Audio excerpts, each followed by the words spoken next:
ये भगवत प्राप्ति के लिए मनुष्य जन्म मिला है मान लो, नहीं तो चिंता, शोक, अशांति, दुख ये सब बांध लेते हैं। किसी भी बात का अभिमान करोगे उसी में तुम नीचे गिर जाओगे। अगर किसी बात का ये गर्व रहा मैं, तो सच्चिदानंद रस में डूबने को नहीं मिलेगा। जब गुरुजनों ने इस मैं को मिटाया तब वो बात समझ में आई, नहीं ये मैं बिना गुरुजनों के नहीं मिटता है, पक्की बात समझ लो। साधना का एक मैं चढ़ा रहता है अंदर कि मैं, और जब तक ये मैं है तब तक भगवत प्राप्ति, भगवदानंद ये सब बहुत दूर की बातें हैं। गुरुजनों की कृपा से इसका मर्दन होता है। अगर भगवत प्रेमी महात्माओं का संग मिल जाए तो इस अहंकार को वो चूर चूर कर देते हैं और उनकी कृपा से मन इतना भयभीत हो जाता है कि दोबारा अहंकार करने लायक नहीं रहता। इसलिए बड़ी कृपा है उनको जो महत्संगस्तु दुर्लभो कहा गया है, वो महापुरुषों का संग प्राप्त हो जाए तो हमारी सारी बात बन जाए। पूज्यपाद ब्रह्मबोध संपन्न महान परमहंस अवधूत श्री उड़िया बाबा जी महाराज। प्रश्न, बाबा बहुत दुखी हूं, बहुत परेशान रहता हूं, हर उपाय कर लिया लेकिन वही दुख, वही चिंता, वही विपत्ति, क्या करूं? भैया भगवान पर विश्वास करके भजन करो। एक एक शब्द महापुरुषों के अगर जीवन में उतार लोगे तो कभी दुखी नहीं होगे। भैया भगवान पर विश्वास करो और खूब मंगल में श्री हरि का नाम जप करो। हरि तुम्हारे साथ है, तुम्हें कोई विपत्ति परास्त नहीं कर पाएगी। हरि स्मृति सर्व विपद विमोक्षणम। भगवान का स्मरण जो कर रहा है वो सब विपत्तियों से पार हो जाता है, यहां तक कि जन्म मरण से, स्मरण मात्र से। यस्य स्मरण मात्रेण जन्म संसार बंधनात् विमुच्यते नमस्तस्मै विष्णुवे प्रभु विष्णुवे। विष्णु शास्त्र नाम में जो भगवान का स्मरण करता है वो जन्म मरण चक्र से विमुक्त हो जाता है। छोटी मोटी दुख और विपत्तियों की तो बात ही क्या। भगवान की शरण में हो जाओ। दुखी होना, अविश्वास करना, संशय करना, ये सब पतन के मार्ग हैं। दुखी भी नहीं होना चाहिए। अगर भारी से भारी दुख आए तो लड़ो, सहो, भगवान नाम जापक हो, उसको सह जाओ। दुखी नहीं होना। दुखी होने का मतलब है शरणागति पे अविश्वास। सारी परिस्थितियों के रचयिता ईश्वर हैं। ईश्वर ने तुम्हें पैदा किया है। जिन प्रभु ने तुम्हें बनाया, जिन प्रभु ने तुम्हें पैदा किया इस संसार में, वही तुम्हारे कर्मों को मिटा सकते हैं। दुख मिलता है पाप कर्म का फल, और लौकिक सुख मिलता है पुण्य। प्रायः पुण्य लोग करते नहीं, पाप कर्म अधिक, इसीलिए बिना चाहे दुख सबको भोगना पड़ता है। जिन प्रभु ने सूर्य की रचना की, चंद्रमा की रचना की और तुम्हारे शरीर की रचना की, यदि तुम उन्हीं प्रभु का भजन करोगे तो तुम्हें प्रभु बुद्धि योग प्रदान कर देंगे। और जिसको बुद्धि योग प्राप्त हो जाता है वो कभी दुखी नहीं होता। भारी से भारी विपत्ति में भी वो आनंदित रहता है। तेषाम सतत युक्तानाम भजताम प्रीतिपूर्वकम ददामि बुद्धि योगम तम येन मामुपयान्ति ते। जो प्रेम पूर्वक भगवान के नाम का जप करता रहता है, भगवान उसे बुद्धि योग प्रदान कर देते हैं। किंतु आवश्यकता सर्वतो भावेन अपने आप को भगवान की शरणागति में पुष्ट करना है। मेरा तन, मेरा मन, मेरा प्राण, मेरा सर्वस्व श्री भगवान को समर्पित है, क्योंकि ये श्री भगवान का ही है। और खूब नाम जप। अपने आप को भगवान पर न्यौछावर करके देखो। अपनी सारी अहमता ममता को भगवान के चरणों में रख के देखो। तुम सदैव प्रसन्न रहोगे, सुखी रहोगे। बाबा भजन नहीं होता। बाबा ने बताया भजन ही सब दुखों का नाशक है। तो बाबा भजन नहीं होता। अरे भजन होता है, सिद्धों का भजन करना पड़ता है। भगवत चिंतन का अभ्यास डालो। देखो, एक समय भोजन पाओ और खूब डट के भजन करो। ये आते हैं, जैसा अभ्यास कर लो वैसा हो जाता है। ये मन बहुत बदमाश है। ये कहता है अरे बर्बाद ना हो जाए, मतलब थैला भरते चले जाओ, बर्बाद ना। जीवन बर्बाद हो रहा है इसकी चिंता नहीं, समय बर्बाद हो रहा है इसकी चिंता नहीं, महापदार्थ बर्बाद नहीं होने चाहिए। अरे भाई, तो बर्बाद काहे को करो? पहले से एक रखवा ले, 2 रोटी, 1 गुलाब जामुन, थोड़ी सब्जी, बस हो गया। 24 घंटे में 400 ग्राम अन्न पाने से बहुत बढ़िया दिनचर्या चल जाएगी। गृहस्थ है तो थोड़ा 800 ग्राम कर ले।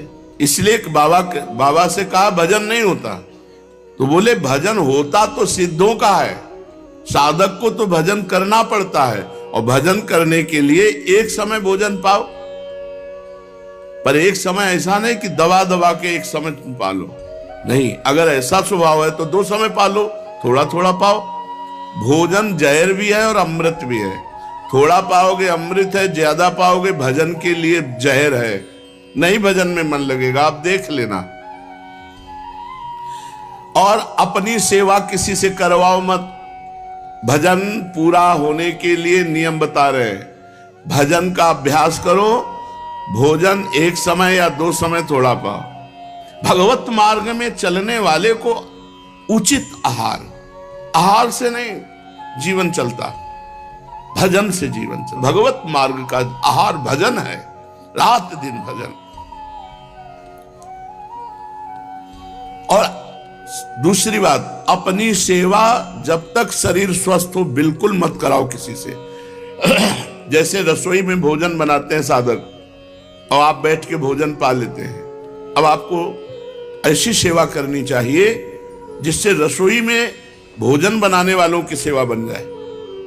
आप शौचालय साफ कर दीजिए, आप उनके सामने फ्लोर साफ कर दीजिए। अपनी सेवा नहीं, बहुत सावधानी का ये मार्ग है। किसी का कुछ भी प्रतिग्रह ना लो। आपका तो कोई जिम्मेवारी नहीं।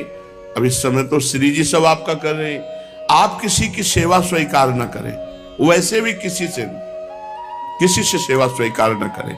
अपने शरीर की स्वयं सेवा करें। विरक्त को केवल मांगने का अधिकार रोटी है, बस। ये जो रुपया मांगते हैं विरक्त नहीं, पाखंड है। मांगना नहीं है। महलों में रखो चाहे झोपड़ी में बांस दो, ये हरि के ऊपर की बात है। कभी घी घना, कभी मुट्ठी भर चना, कभी वो भी ना बना। कभी दिगंबर, कभी बागंबर, कभी दुशाला ओढ़े, कभी राख में, कभी फुटपाथ में, कभी महलों में। यह साधु का जीवन रहा है। भगवान दत्तात्रेय जी से पूछा कि आप कर्म तो करते नहीं हैं, और कर्म के बिना अर्थ नहीं मिलता, और अर्थ के बिना विषय भोग नहीं, विषय भोग के बिना शरीर पुष्ट नहीं। आपका बहुत बलवान शरीर दिखाई दे रहा है, इसका मतलब आप विषय सेवन करते हैं, अच्छे अच्छे पदार्थ पाते होंगे। पूछा तो उन्होंने कहा कि ये जो शरीर पुष्ट है, ये प्रसन्नता से पुष्ट है, भगवत प्रसन्नता से। हर समय प्रसन्न रहना। देखो, आप अभी खिल जाओगे, लेकिन चाहे जितना करोड़पति हो, वो चिंता में ही अरबों के रुपया में लगा हुआ है। 100 रुपया वाला 1000 रुपये का चिंतन, 1000 रुपये वाला 10,000 का, 10,000 वाला लाख का, करोड़ करोड़ अरब। बस चिंतन में वो सूखा जा रहा है। भगवत चिंतन नहीं, भोगों का चिंतन, रुपये का चिंतन, नाना प्रकार के विषय पदार्थों का चिंतन। इसलिए विरक्त को केवल मांगने का अधिकार है, रोटी बस।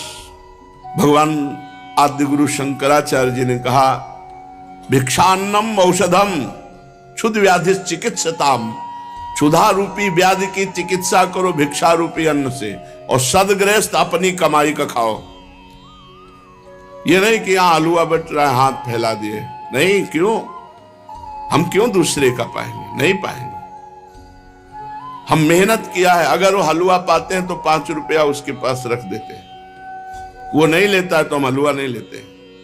किसी आश्रम में पाते हैं तो अगर हम कहीं पाए तो कितने का पा जाएंगे, तो 50 रुपया, 100 रुपया, तो हम वहां ठाकुर जी के सामने 100 रुपया रख देते हैं जाके। गृहस्थ आदमी कभी दूसरे का अन्न न खाए। विरक्त केवल अन्न मांग सकता है, रुपया, पैसा, वस्त्र नहीं। उसकी व्यवस्था योगक्षेमम वहाम्य हम स्वयं श्री भगवान करते हैं। विरक्त को गृहस्थ के घर में शयन करने का अधिकार नहीं। दरवाजे के बाहर या स्कूल या कोई वट वृक्ष या कोई देवालय, गृहस्थों के बिस्तर पर विरक्त को सोने का अधिकार नहीं है। पूज्यपाद सिउड़िया बाबा जी महाराज। जिसे अपना परम कल्याण करना हो, इन बातों को निश्चित मान ले। निरंतर नाम जप, आराध्य देव गुरुदेव का ध्यान और अपने आचार्य ग्रंथ का गायन पाठ स्वाध्याय नियम पूर्वक जो चलता है, उसी के हृदय में प्रेम प्रकाश होता है। जब प्रेम प्रकाशित होता है तब नेम नहीं रह जाता। विचारवान पुरुष जब भगवत मार्ग में आगे बढ़ता है तो उसकी निंदा होने लगती है। ध्यान दीजिएगा, उसकी निंदा होती है।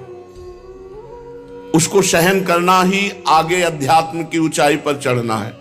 आप गृहस्थ हैं, भजन करेंगे, आपको 4 लोग उपहास है, देखो ये आगे तिलक लगाए, कंठी बांधे, बड़े भगत बनते हैं, उपहास करेंगे आपका।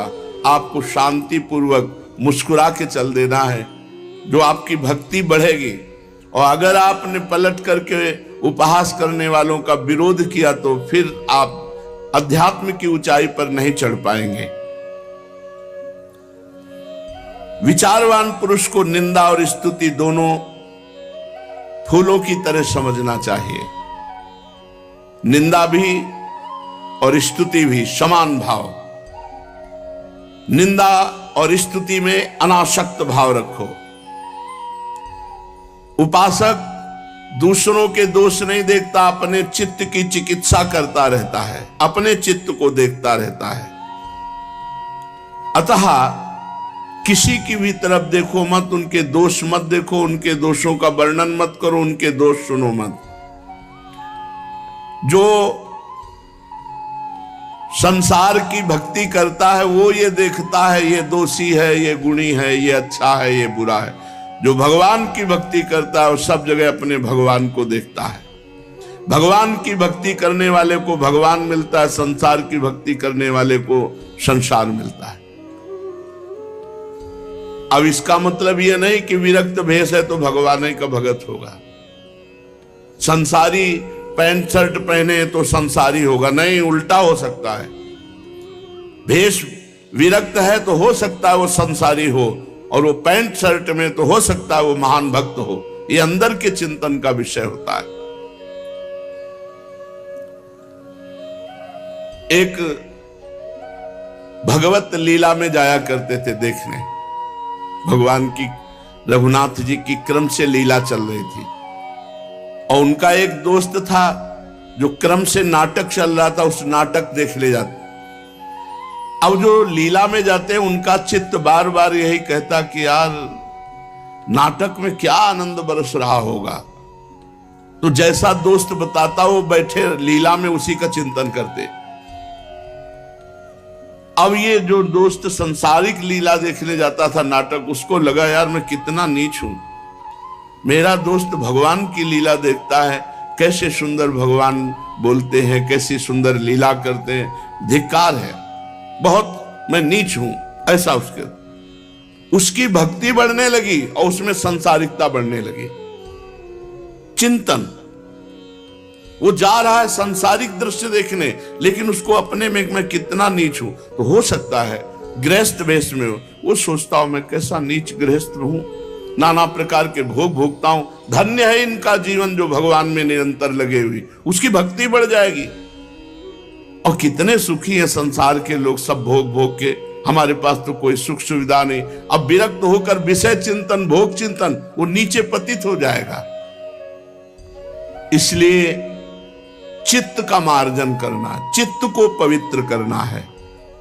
अपने चित्त को देखो कि तुम्हारे चित्त में चिंतन क्या हो रहा है। जो चिंतन है वही साधना है, बाहर की क्रिया साधना नहीं है। बाहर हो रही आरती और चिंतन क्या हो रहा है। बाहर आप भगवान के समीप खड़े हो लेकिन चिंतन में कहां हो। बाहर आप फावड़ा चला रहे हो लेकिन आपका चिंतन भगवान का हो रहा है। आप महान भक्त हैं, बाहर आप सांसारिक कार्य कर रहे हो, लेकिन आपका चिंतन राधा राधा, और वो भगवान के समीप खड़ा संसार का चिंतन कर रहा है, खास बात नहीं है। जिसकी भगवान के नाम जप में आसक्ति हो जाती है, वो चाहे एकांत में हो चाहे समाज में हो, वो लाभ ले पाएगा। और जिसकी भगवान के चिंतन में आसक्ति नहीं, तो एकांत भी उसका बंधन कारक ही होगा, क्योंकि उसका मन एकांत पाकर शासन करने लगेगा।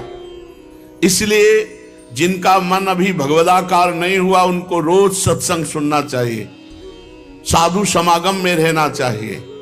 नहीं तो मन बड़ा चंचल है। वो भोजन पाते समय, स्नान करते समय, बातचीत करते समय और शयन के समय ये विशेष चंचल हो जाता है। प्रारंभ में देखा कि जब स्नान करने लगे तो या तो कोई पाठ लगाओ, नहीं तो विस्मरण हो जाएगा सोच स्नान के समय।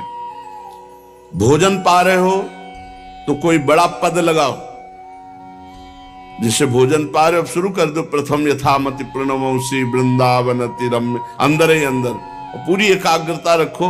देखो आपका भोजन भी भजन हो जाएगा। और शयन के समय पूरी साधना करके जब मध्याह्न में विश्राम या सायं शयन, एकांत में रात्रि में शयन, उस समय मन बड़ा चंचल होता है। उस समय संभाल लो। कोई आजकल तो मोबाइल चल गए, पहले तो थे नहीं। मोबाइल आदि से गंदी बातें देखना या गंदा चिंतन करना या कोई गंदा पूर्व का पीछे का, ये आपको पतित कर देगा। बहुत सावधान। और बातचीत करते समय भजन छूटता है, लेकिन अभ्यास करो सामने नाम लिखने का। तो बातचीत हम कर रहे हैं, लेकिन वो एकाग्रता हमारी अंदर ही अंदर नाम में लगी हुई है। भगवान के नाम का जप और गुरु और संत सेवा, भगवंत सेवा, ये बहुत जल्दी अंतःकरण को पवित्र करते हैं। और प्रपंच की बातें करने वाला, अश्लील गंदी बातें करने वाला, ये बहुत जल्दी हृदय को अपवित्र कर देते हैं। ऐसे भजन से कोई लाभ नहीं मिलेगा। जो अश्लील संभाषण स्वयं बोलता है, अश्लील बातें सुनता है, प्रपंची लोगों के बीच में बैठता है, सांसारिक लोगों के बीच में बैठने वाला कभी भजनानंदी नहीं हो सकता। हाँ, जो भजन में परिपक्व हो चुका है, सिद्ध हो चुका है, तो श्रीमद राधा सुधा निधि, वो चाहे बहिर्मुख पुरुषों के बीच में बैठे, वो चाहे विषयों को ग्रहण करे या त्यागे, वहां कोई फर्क नहीं पड़ता, क्योंकि भगवदाकार वृत्ति रहती है। कर्माणि श्रुति बोधितानि नितराम कुर्वन्तु कुर्वन्तु मा गूढ़ाश्चर्य रसास्त्रगादि विषयान गृह्णन्तु मुञ्चन्तु वा कैर्वा भाव रहस्य पारगमति श्री राधिका प्रेयसा किंचित गैरनुयुज्यताम वैरो भ्राम्यत भिरान्यपि। जो बहिर्मुख पुरुष है उनके भी संग से उसको कोई फर्क नहीं पड़ता। जो रहीम उत्तम प्रकृति का कर सकत कुसंग, चंदन विष व्यापत नहीं लपटे रहत भुजंग। लेकिन ये सिद्ध पुरुष की स्थिति, साधक को बहुत बचना चाहिए। प्रपंची लोगों से, संसारिक लोगों से अगर संभाषण करोगे, उनके बीच में बैठोगे, तो मनोवृत्ति में भोगाकर्षण पैदा हो जाएगा। साधना का फल है देहाभिमान गलित हो जाना। जिसका देहाभिमान गलित हुआ वही साधना परिपक्व कर पाया। जब आराध्य देव के साथ संबंध दृढ़ हो जाता है तो सारे संबंध शिथिल हो जाते हैं। जननी जनक बंधु सुत दारा तन धन धाम सुरद परिवारा, इन सब से अपनापन खत्म हो जाता है। कहीं भी राग द्वेष नहीं होता। जिसके हृदय में राग द्वेष है और ये कहता है मुझे भगवान के दर्शन हो गए, पक्का झूठा मिथ्यावादी है। ब्रह्मबोध संपन्न महापुरुष बोल रहे हैं। किसी महापुरुष से पूछा कि आपको भगवान की प्राप्ति हो गई, भगवान का साक्षात्कार किया? तो एक दोहा वर सुनाया, जब मैं था तब हरि नहीं, अब हरि हैं मैं नाय। प्रेम गली अति साकरी तामे दोनों समाय। जाओ समझो जाके, इसकी व्याख्या नहीं समझो जाके। लाली मेरे लाल की जित देखूं तित लाल, जित देखूं तित लाल। और लाली देखन मैं चली तो मैं भी हो गई लाल। यह है भगवदाकार वृत्ति। समझना है, समझो। कर्म, संचित पाप और पुण्य, और उससे जब मनुष्य शरीर मिलता है या जो शरीर मिलता है उससे जो हिसाब निकाल करके कुछ पुण्य और कुछ पाप, उसे प्रारब्ध भोग कहते हैं। फिर यहां कर जो नवीन कर्म किया जाता है उसे क्रियमाण कहते हैं। मनुष्यों के लिए जो उनका जमा हुआ पाप और पुण्य है वो अंकुरित होकर बढ़ता रहता है, ब्याज दर ब्याज। बहुत दुर्गति होती है, इसीलिए बहुत जन्म हम भोगे तो भी अपने संचित कर्म को नहीं भोग सकते। जैसे बीज मिट्टी और जल की आकांक्षा करता है तभी वो उत्तम वृक्ष रूप धारण करता है, ऐसे ही पाप और पुण्य उसे प्रेरित करके पुनः पाप करवाता है, प्रेरित करके पुण्य पुनः पुण्य करवाता है। अगर पाप कर्म में रहती है तो पाप पर पाप, पाप पर पाप, और ये एकत्रित होकर वृक्ष रूप होकर समय स्थान वो निश्चित करेगा। पाप तुम्हें कहां दंड देना है, समय स्थान। बुरी दशा आने के पहले बुद्धि बदली जाती है, उसकी बुद्धि बदल दी गई। आप ना आवे आप पर ताई तहां ले जाए, वो वहीं ले जाएगा, उसी स्थान पर मारा जाएगा, उसी स्थान पर जो दंड उसे मिलना मिलेगा। जैसे आपने छोटा पाप किया तो आपके चलते समय पैर में कांटा चुभेगा और दुख होगा। कांटा निकाला गया, थोड़ी दिन वहां दर्द रहा, खत्म हो गया, आपका पाप क्षय हो गया। छोटा पाप कोई, आगे बताया जाएगा कौन कौन से पाप से कैसे कैसे दंड मिलते हैं। अब अगर आपसे थोड़ा बड़ा पाप बना है तो वही पैर में लोहे की कील बनकर चुभेगा, कांटे की जगह लोहे की कील, अधिक दुख होगा। और बड़ा पाप बना है तो खजूर का कांटा, बड़ा कील, ऐसे आपके पैर में चुभ। बिना पाप कर्म के कहीं भी किसी को